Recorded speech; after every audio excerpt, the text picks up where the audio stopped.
Hi, and welcome to the Badass Breastfeeding Podcast. This is Dianne, your lactation consultant for the last 20-ish years. And I have 3 kiddos that are not really kiddos anymore. Well, I tell them that they're going to be my kiddos that they're little people, even though they're way bigger than me. They're always going to be our babies. Always. Right. That's what I tell them. But my twins are 23. My son is 25. My boys are like 6'4". And I'm like, hello, little people. And they don't appreciate that much. But yeah, so that's me. And I'm Abby, the Badass Breastfeeder. And I am a mom of 2 boys, 14 and 11. And I suppose my claim to fame there is that Jack breastfed until he was 6.5 and actually was 5. And they tandem nursed. And yeah, that's our story.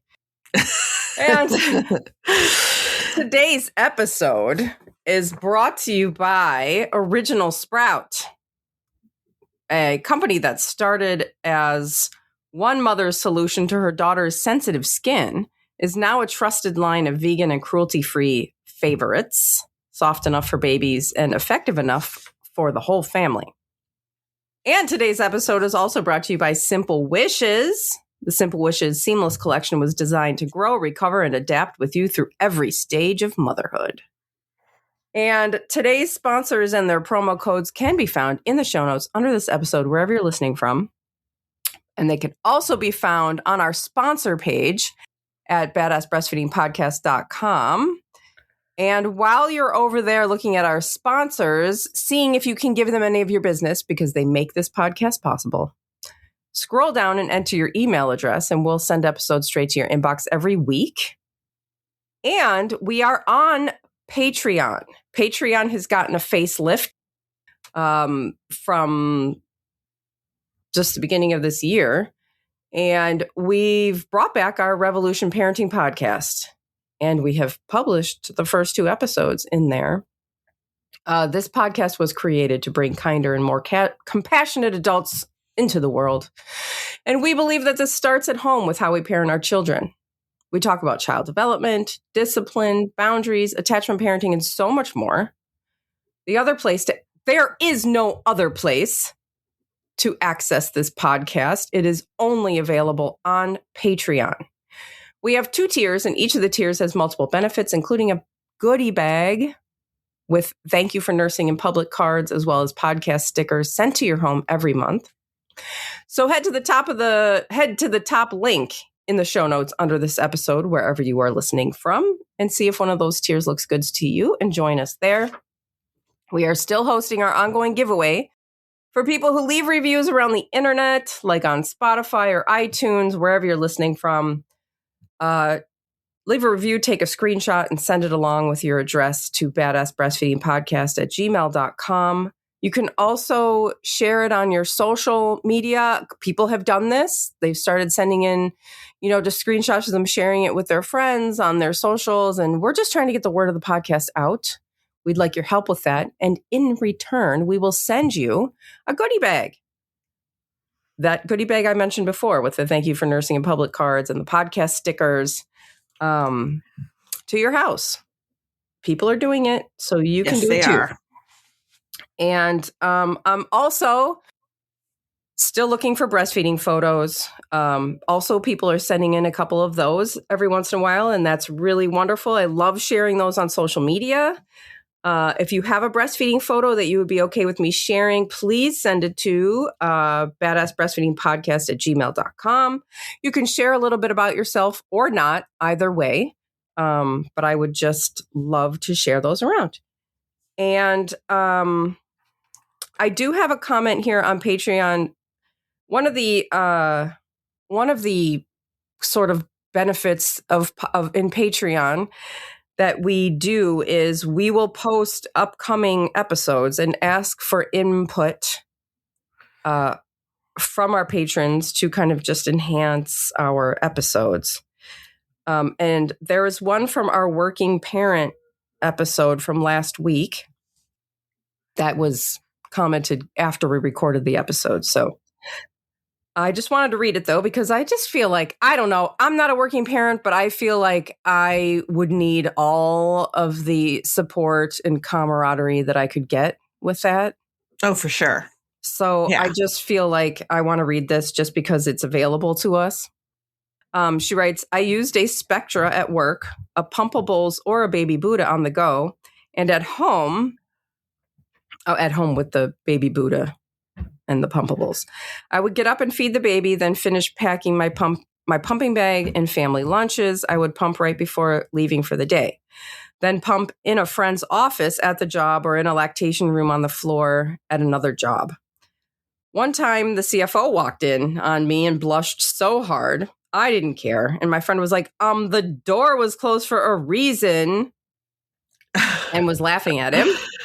He learned to knock after that. Then I would work some and pump at lunch. I use 1 to 2 Sarah's Chill containers every day, depending on the status of my oversupply and the length of my day. Then off to pick back up, go home, feed baby, feed adults, prep milk for the next day's childcare, usually a mix of fresh and frozen, clean all the parts, feed baby to sleep, prep parts for the next day, prep clothes for the next day, and go to bed. Overnight, we feed on demand. If I had practice, wait a minute. I had to scroll to the next. If I had practice with the marching band, usually I'd pick up and feed the baby, and baby would go either home with dad or come with me to practice. And then I'd pump at practice if I had no baby. The band staff was literally the best. I would pump at an office that was off the teacher's office, and they covered the door and funny signs relating to pumping, like Arnold Schwarzenegger, fire hydrants, gas pumps, you name it. Arnold Schwarzenegger. I know. Jeez. That also said, please knock, and no students. That is a busy mom right there. Oh my gosh. That is a lot. Something we didn't talk about when we were doing that episode was, should you send frozen milk or should you send the fresh milk that you pump? Mm-hmm. And like having the fresh milk that you pump is great. Like that is great if you can do that. Mm-hmm. But you do have to use that frozen milk. So you might have to rotate it. So it's always better to use the fresh if you can do it. But if you have like this huge stash, then you just need to rotate, taking out the frozen and putting away what you've pumped into the freezer. So you have to rotate it out. Now, what if you are pumping and you're pumping enough, or maybe you're pumping more than you need, and you're putting some frozen milk? I've heard people do this, and they'll just be using the fresh milk the whole time, maybe pumping for that entire first year. And when they're done pumping, they have this stash of milk where then they can extend the breast milk, like save the frozen milk till when you're done pumping. And then you have this stash of milk to use to kind of like extend the breast milk. Yeah, you could do that. You know what I mean? Yeah, for sure. Because I mean, that milk is, depending on where you're keeping it, is good for 6 months to a year. If you have like a standalone freezer, it's good for a year. So you might be, you might have that milk in that freezer, and then you can extend yourself out for several months if you wanted to. Yeah, you can also donate it.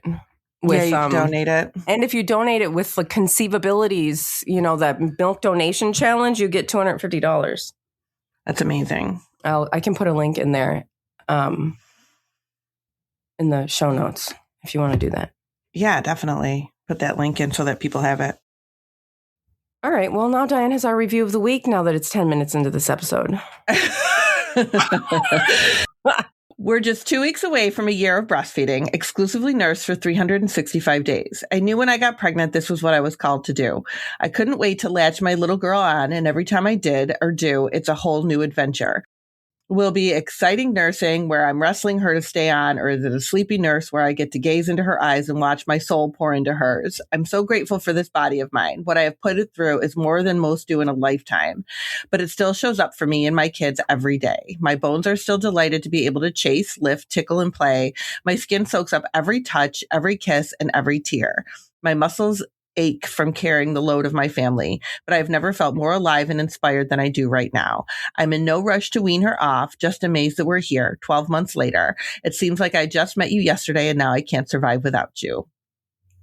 Oh my God. I know. Isn't that so sweet? I need to share that as like that's so beautiful. This person is like, who is this? If you're listening, will you write a blog for me?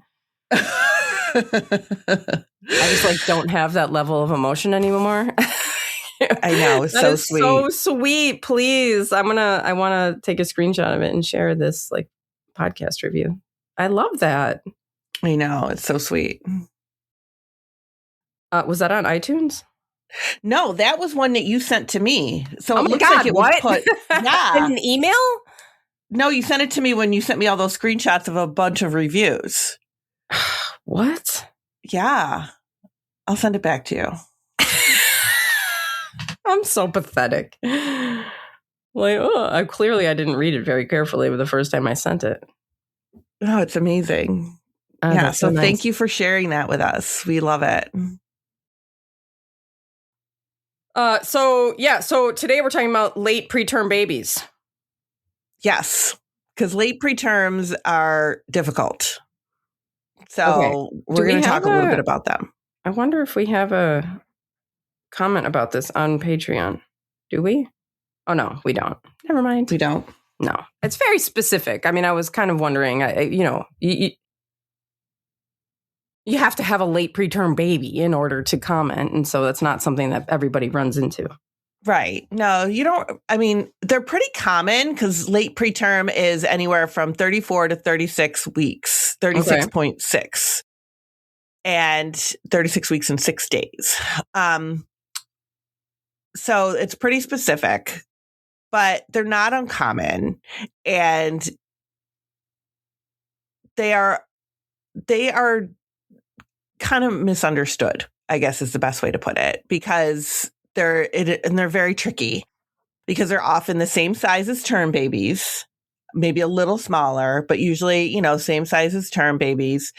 And they're usually discharged with you. So they're not monitored as less, or they're not monitored as much as they would if they were younger than that.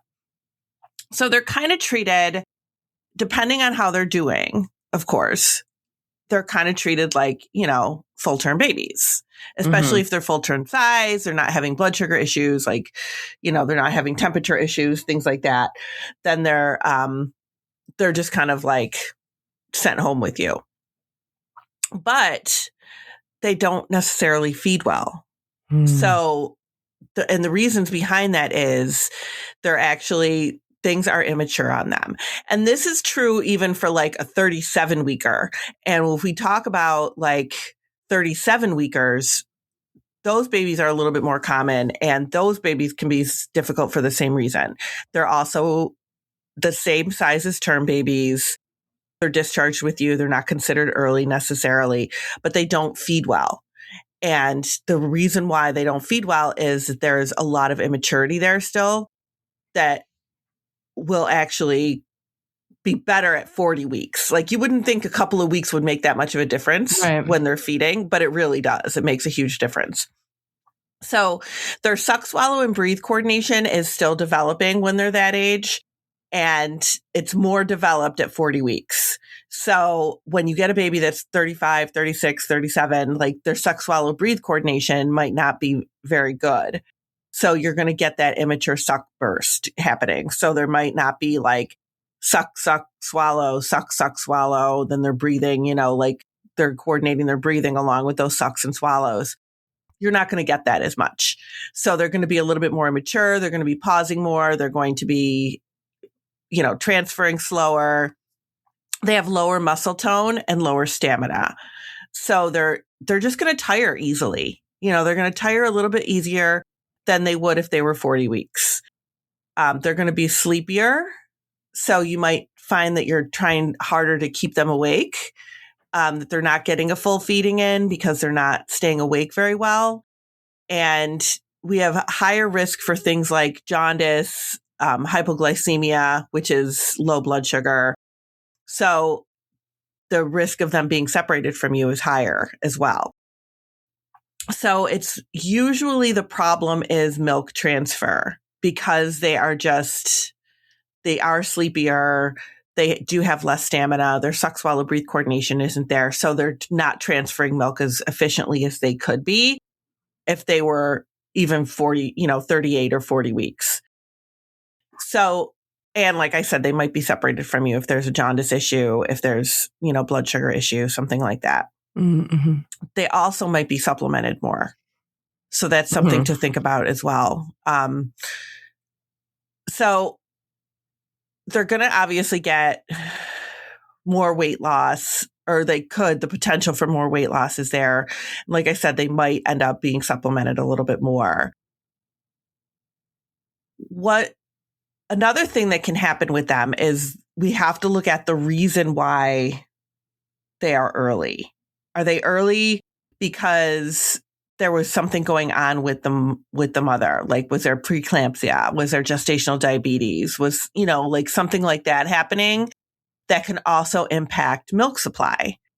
So we might get like milk coming in a little bit later, because with a lot of these situations with the parent, that could impact what is going on with the milk supply. So it's a situation too, where if you have like gestational diabetes, that you're probably going to go a little early. Preeclampsia, sometimes people don't know they have preeclampsia until the minute their baby is about to be born. You know what I mean? Mm-hmm, like sometimes it's like, oh, you have preeclampsia, your baby's got to be born tomorrow. Mm-hmm. Like one of those kind of situations. So you don't necessarily have the time to do the hand expression for antenatal hand expression. But if you have gestational diabetes, your baby's probably going to come a little bit earlier, or that has the potential to come a little bit earlier. They might need to have a little extra milk because of hypoglycemia. So you have that extra time, like this stuff, so you can do that antenatal hand expression. And you might not be able to do that with preeclampsia with babies that are super early too, because you can't do prenatal hand expression unless you're at least 36 weeks pregnant. Mm-hmm.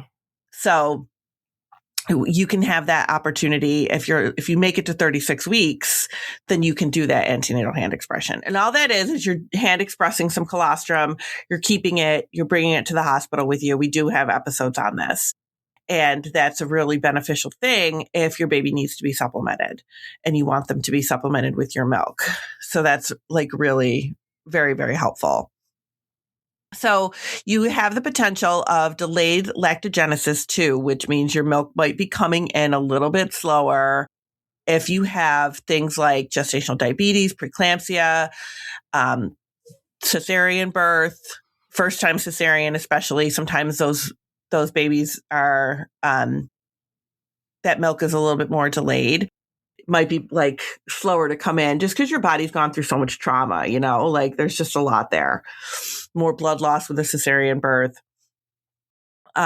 If you had magnesium sulfate with preeclampsia, if you had separation, like if there's maternal illness or if your baby's not doing well and they're separated from you, you might have delayed milk coming in. So all of that stuff would lead to more supplementation for your baby.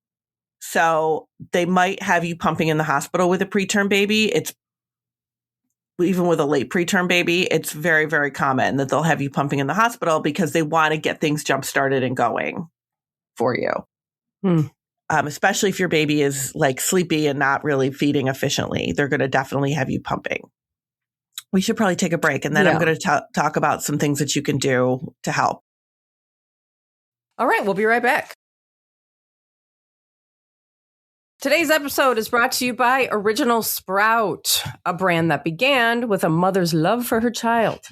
Back in 2003, when the founder couldn't find a hair care product gentle enough for her daughter's sensitive skin, she created one herself, bringing the same care and intention we all use when choosing products for our kids. They use gentle ingredients with no harsh sulfates, parabens, or phthalates. Their formulas are also made without essential oils like tea tree or lavender, which some families choose to avoid during sensitive stages like postpartum and breastfeeding. What started as one mother's solution is now a trusted line of vegan and cruelty-free favorites, strong enough for babies and effective enough for moms. Check out the entire line at originalsprout.com and use code BADASS26 for 25% off of your order, which I recently did, and I got my favorite curl calming cream. I think is what it's called, Curl Calmer or something. And then the Tahitian hair oil. I love that. Nice. My hair is just so big and frizzy. No, the hair oil and the calmer is just so good. I got lotion. Oh, yes. Yeah. They've got good stuff. And you can use the code BADASS26 for 25% off. We did too. We used the code. Absolutely. And today's episode is also brought to you by Simple Wishes. Simple Wishes Seamless Collection was designed to grow, recover, and adapt with you through every stage of motherhood. Rather than housing drawers full of barely worn bras that no longer fit your body or lifestyle, this convertible design gives you the best of both worlds. Nursing ready with an easy drop cup when you need it, to a beautifully streamlined with no visible plastic nursing cups when you don't.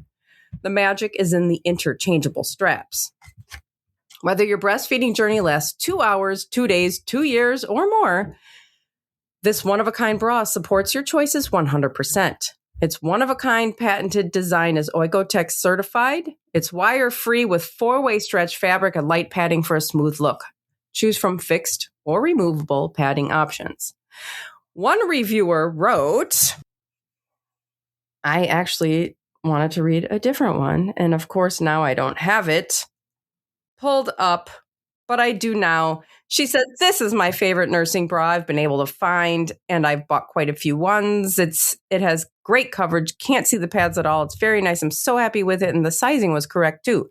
They do have a good sizing thing on their page as well. So check out all of the everything at simplewishes.com, the bras and all the clothing as well, simplewishes.com, and use code BADASS for 50% off of your purchase. Do not miss this one. No, do not. For 50% off your order.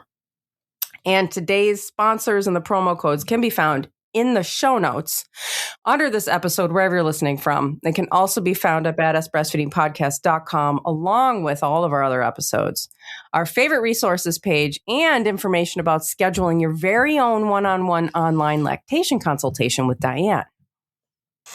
Okay, so some things you can do when you have a late preterm baby is short, frequent feeds. Now, this might be like, oh my God, my baby's feeding constantly. But this is important because what you're doing is you're protecting their energy expenditure. You are getting the best out of making the most of your feeding time when you have it. And you're not stretching it out, trying to get them to feed for half an hour when they're tired and they just don't have that coordination ready to make those feedings happen. So short, frequent feeds are the way to go with them. Wake them for feeds. So with babies that are late preterm, you might not be able to feed on demand. And that is just because those cues aren't necessarily there. They're sleepier. You might have to wake them for their feedings just for a short amount of time. And then once they're more awake and alert, you can start feeding them on demand. So just because you're starting to feed on a kind of more of a set routine doesn't mean you have to stay like that. Because a lot of times people are like, can I just feed on demand? And it's like, well, with a late pretermer, they might sleep longer. They're not getting those cues yet. So you just have to help them along and wake them for feedings at set times. Doing breast compressions, like this is good for any baby. Like, they don't even have to be late preterm. I always say, breast compressions are a great way to get milk to a baby. And all you're doing with breast compressions is you are just kind of massaging the breast while the baby is on. Not like hard massage. You're not like doing any damage. You're not roughly massaging the breast. You're just kind of pushing milk down to the baby. And you're also going to be monitoring. They're probably, like, your pediatrician is probably going to be monitoring them a lot closer to make sure that their weight gain is appropriate, just because there's going to be a little bit smaller and a little bit early. So they want to just kind of watch them a little bit closer for stuff like that. If you have to supplement them, that is not uncommon that you do have to supplement them. Make sure you're finding out, like, can you supplement them with your own milk? Like, you can absolutely do that if that's something that you need to do. If you choose to supplement with formula, or if your pediatrician prefers that you supplement with formula for whatever reason, then that is fine to do as well. And it's temporary. Like, this is just a temporary thing. It could be, the baby, because the baby has low blood sugar. It could be because they're jaundiced.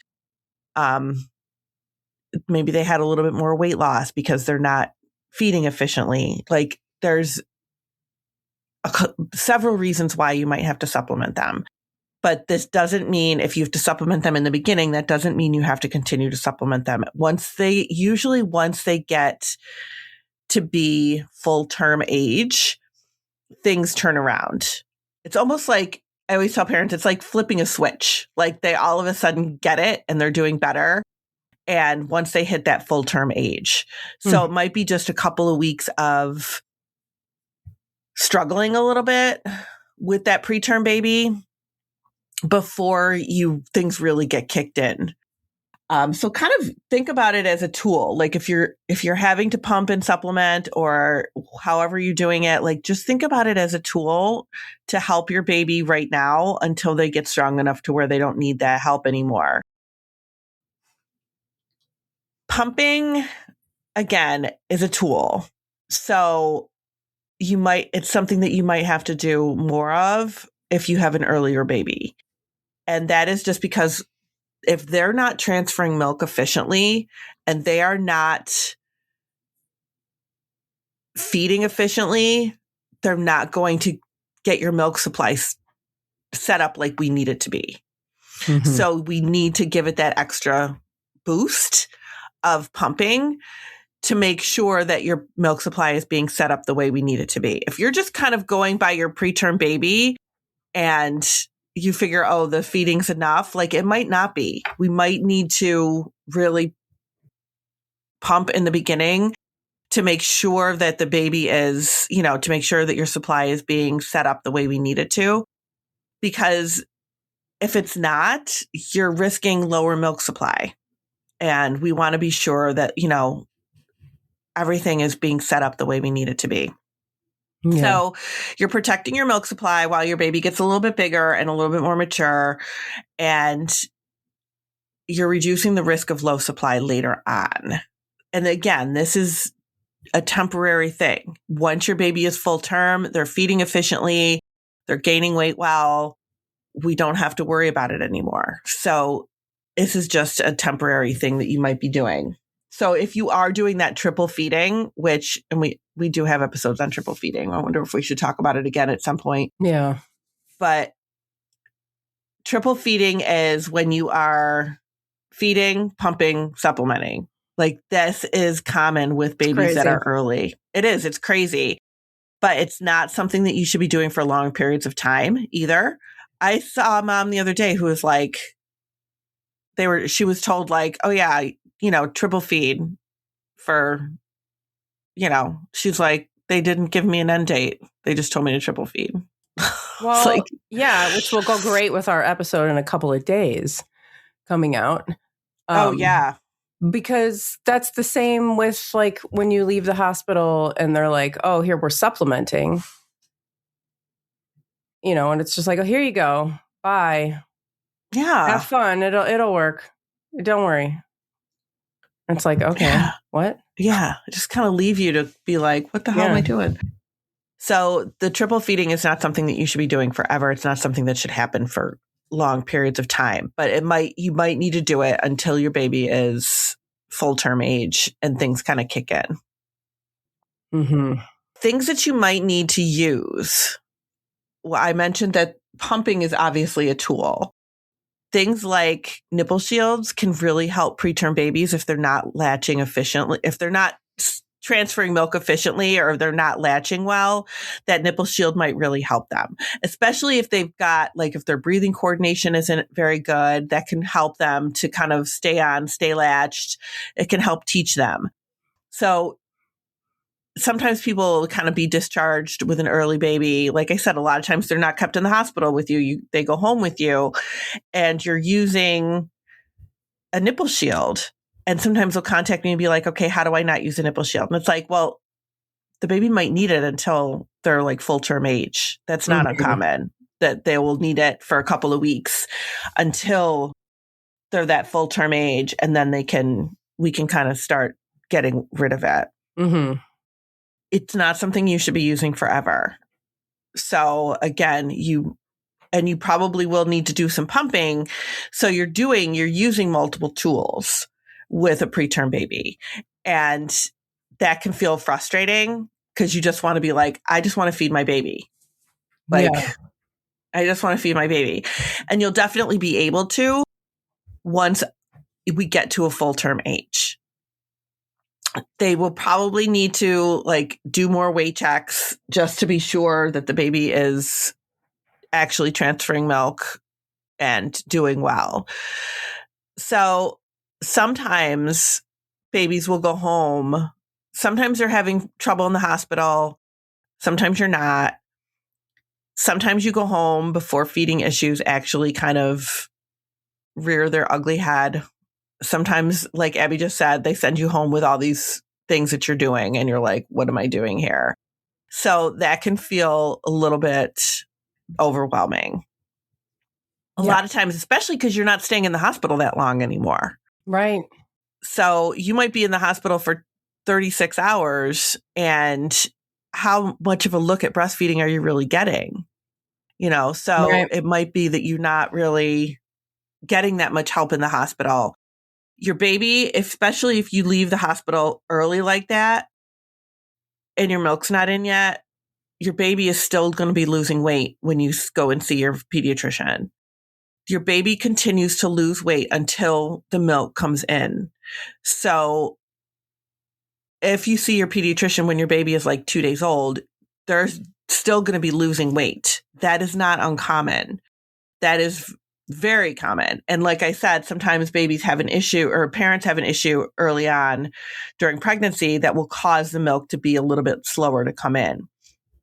So you might be doing that supplementing with those babies, or your pediatrician might be like, okay, your baby's still losing weight.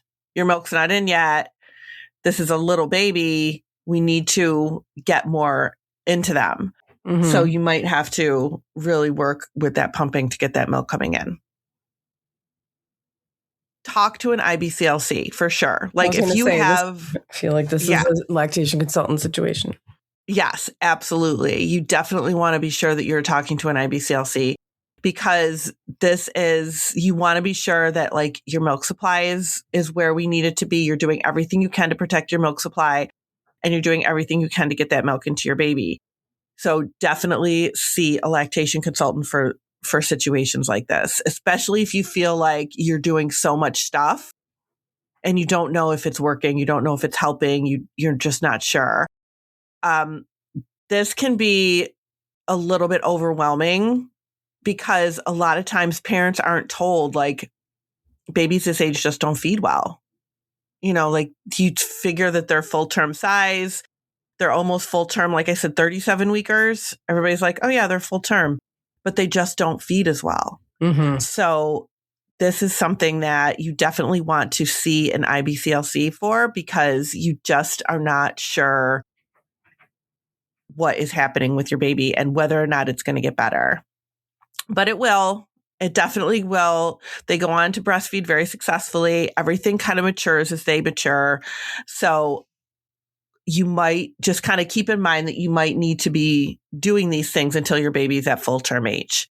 And once they're full term age, we can start looking at what they are doing as far as milk transfer.